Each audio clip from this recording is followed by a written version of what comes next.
What's up, vegan adventurers? Welcome to the second vlog in Ushuaia, Argentina. Today we're gonna be exploring the Tierra del Fuego National Park, which is about 20 kilometers from Ushuaia, and you have to take this private van there because there is no buses, which costs quite a lot of money, $30 per person, the return ticket. And also the entrance to the national park is expensive, around $15 per person. So together for two people it ends up being almost $100. So even though you can go for free to Glacier Marshall, they take all this money in this national park.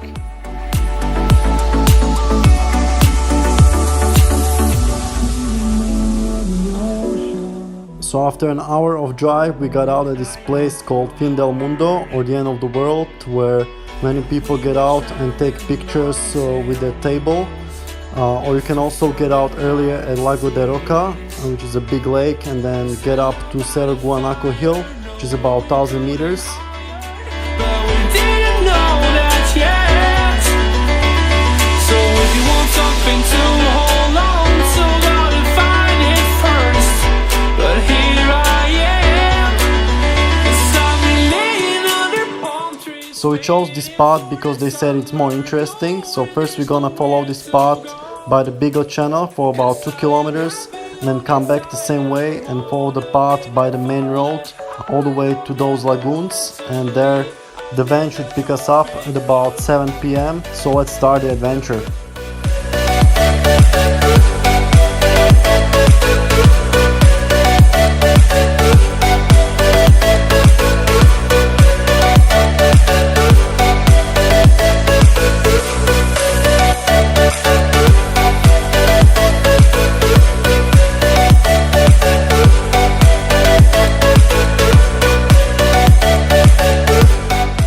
So after a few minutes we arrived to this viewpoint called Puerto Arias, where you can see the viewpoint of the Beagle Channel and the surrounding mountains.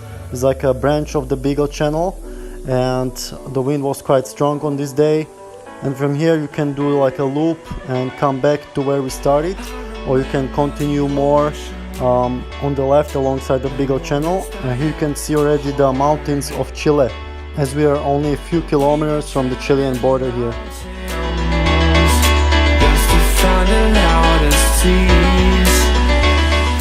So when you finish the little loop on the wooden path, you get to this La Baliza trail, which is 1.5 kilometers long and should take about 20 minutes.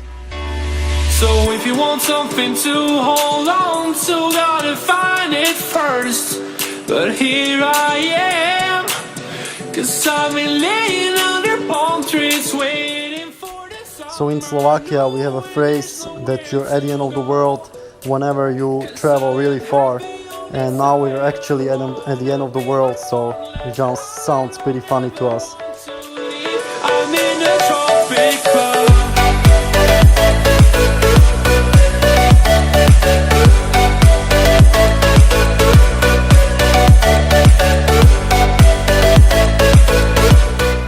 So after about 10 minutes from the beginning of the trail, we got to this place marked as a Beaver Dam on Maps.me, but it's probably dried out and we didn't see any beavers here.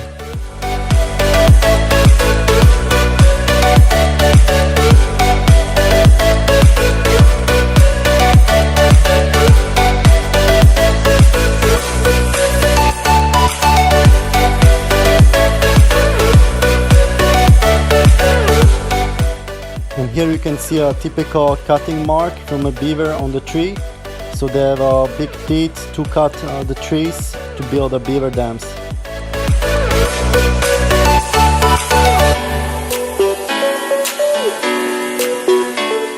And in another few minutes we arrive to this beautiful lagoon.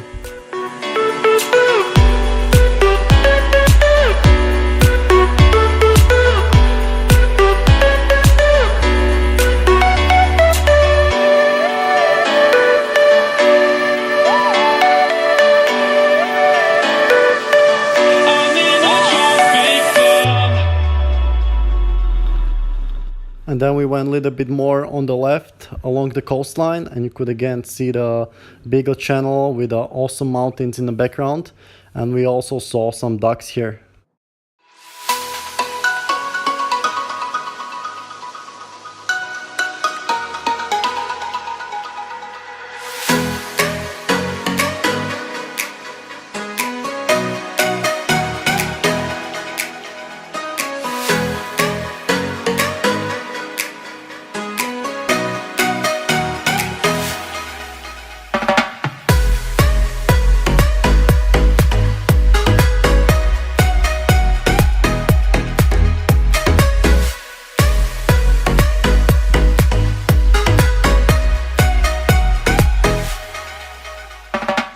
So the water in Beagle Channel was pretty clear, but even now during the summer months here, January, February, it's still very cold.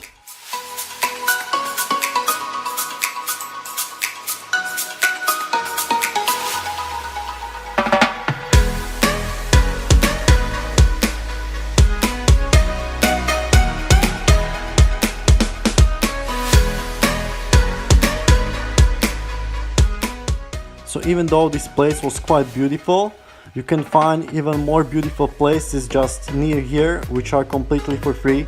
So I don't see a reason why they're charging so much for the entrance fee and the transportation here.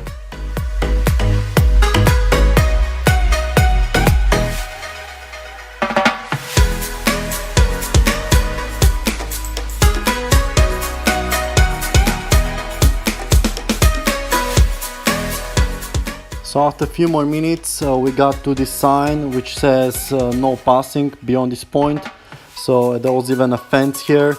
So this would not happen in other parts of the world, especially Scandinavia. You have so much freedom of movement, and here in Chile and Argentina it's just so restricted, the South American culture of private properties.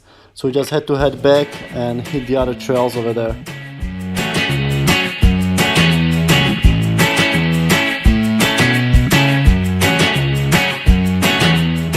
So as you know, I always try to look out for things that make it more interesting or more challenging when we're hiking. So here I found a little rock to do some bouldering on, and it's always great to get out of your comfort zone, but not too much that you're gonna hurt yourself.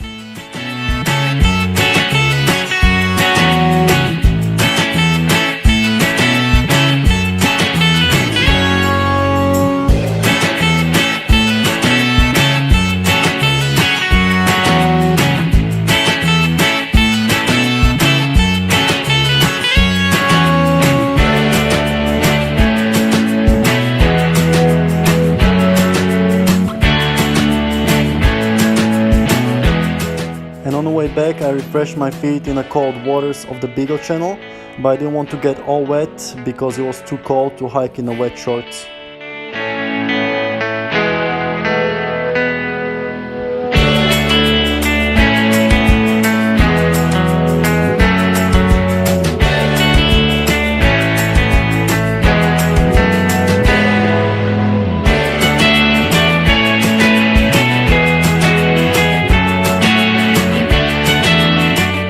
So after a few more minutes we arrived where we started, and we saw some cycling tourists here. And it's a popular place for cycling tourists because they usually start or end their cycling tour here of South America, and it's pretty much the southernmost point where you can get with the road.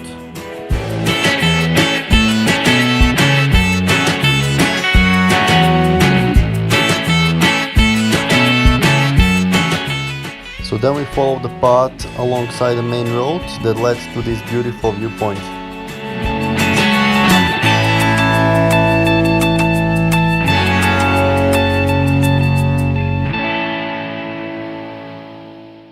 So here I'm showing you how we're walking close to those rocks over there, and then we're overlooking this Beagle Channel. So it's a really beautiful view here.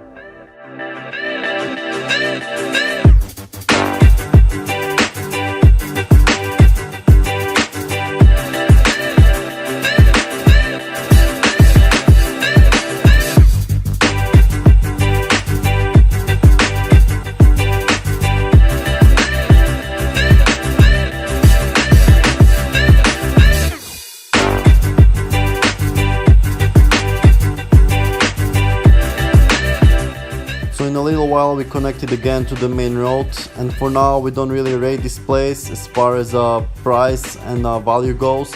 We've seen much better things for free in Puerto Williams around the corner, but I guess they want to attract the Chinese tourists that want to see the table at the end of the world and just take a selfie there. So they're trying to make a big business out of this.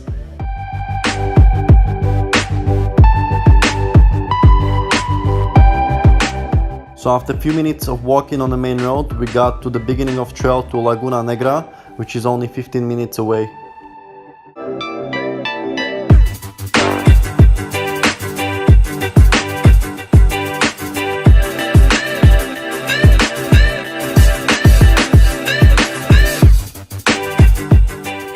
So in less than 15 minutes of walking, we arrived to Laguna Negra, which is a little lake with a lookout point, but I didn't see any trails that would go around the lake, but it still has a nice view here.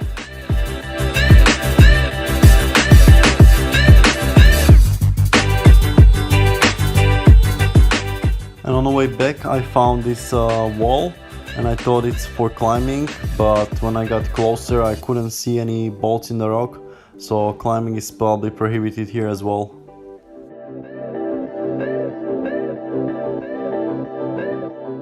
And then we had to walk on the main road for another few minutes before connecting to another trail. So here you can see one of the campsites. They're in this park, so it's possible to camp here, but I'm not sure what's the fee.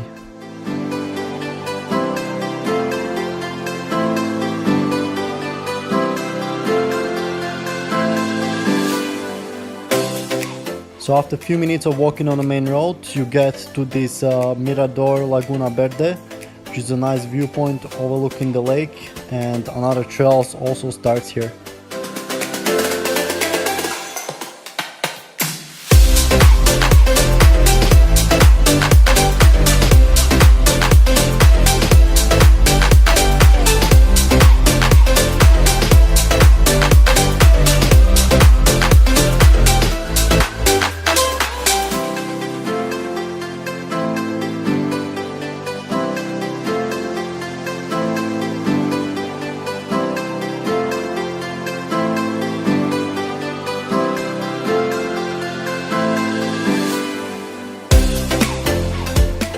So all these views and nature were really nice, but this path was just by the main road, so you could hear the cars all the time and you don't feel like in a remote nature like in Patagonia.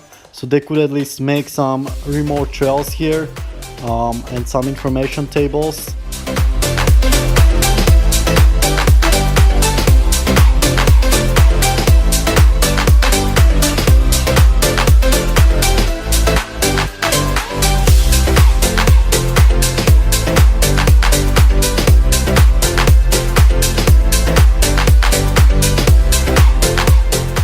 So after we descended down to Laguna Verde, the path went up again, and then we crossed the main road one more time and then started the last trail.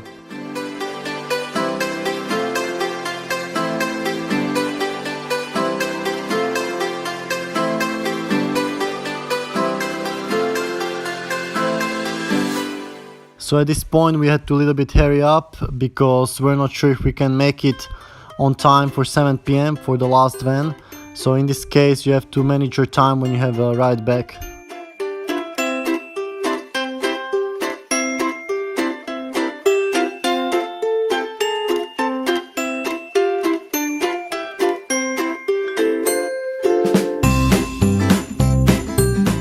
So all these lakes in this park are connected. So Lago Roca up there is connected to the Laguna Verde where the viewpoint was, and then this is called Rio La Pataya, and that's connected to the Beagle Channel we're hiking at the beginning.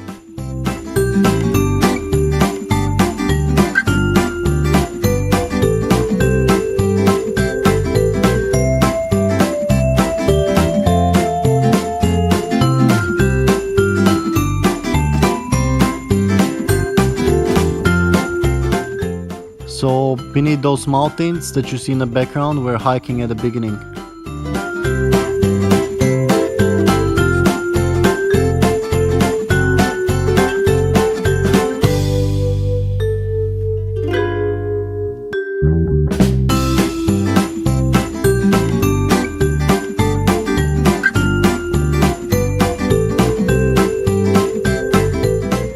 So one of those hills in the background is Cerro Guanaco, where you can do another trail in this national park, but it's almost 1000 meters high, so it'll probably take you like half a day.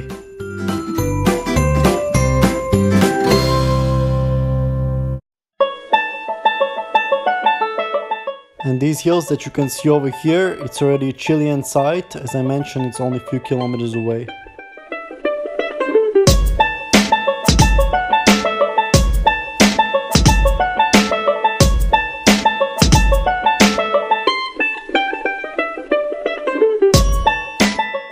So this last trail is going around this half island for about 1 kilometer and then connecting back again to the main road.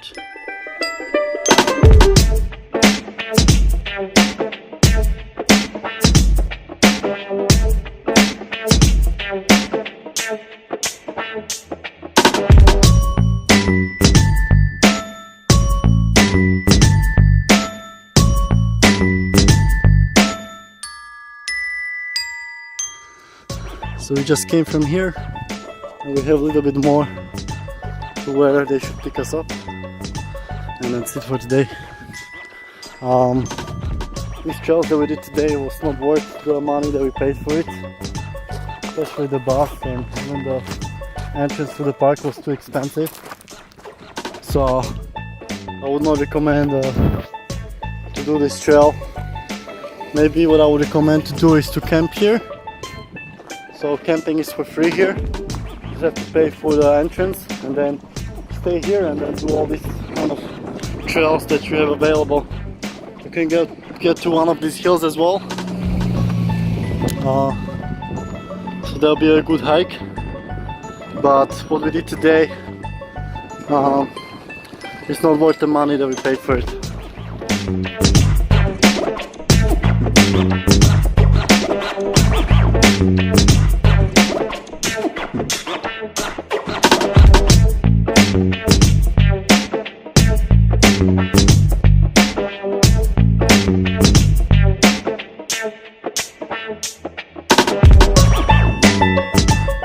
Alright, so we have a little bit more to where the van should pick us up, and as I said before throughout the video, this trip was not worth the money. There are much better places around Ushuaia which you can do for free, and this place I would leave for the Chinese tourists that want to take a selfie with the end of the world board, and I would only come here maybe for the camping and to do the Cerro Guanaco, but I would not recommend this for a one-day trip. Just choose something else around Ushuaia, which we're gonna do in the next few days.